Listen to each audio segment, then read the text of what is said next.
আসসালামু আলাইকুম। আমরা অসুস্থ হলে কি করি? আমরা অসুস্থ হইলে ওষুধ খাই।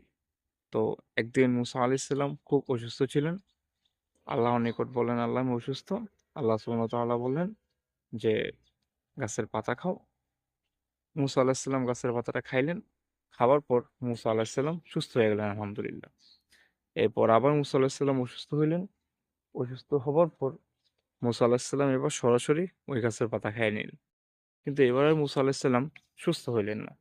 এখন মুসা আলাইহিস সালাম আল্লাহ তাআলার নিকট বললেন যে, "ইয়া আল্লাহ, বিষয়টা বুঝলাম না।"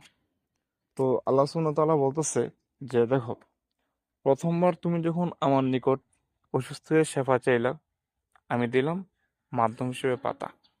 কিন্তু ২য় বার তুমি কিন্তু আমার নিকট আর শেফা চাও নাই। তুমি সরাসরি মাধ্যমের নিকট চইলা গেলা। তো সুস্থ করার মালিক তো আমি আল্লাহ। আর মাধ্যমটা ছিল কে? পাতা। তাই আমরা যখন অসুস্থ হই, তখন আমাদের ১ম কাজ কি? আমাদের ১ম কাজ হচ্ছে আল্লাহর নিকট শেফা চাওয়া।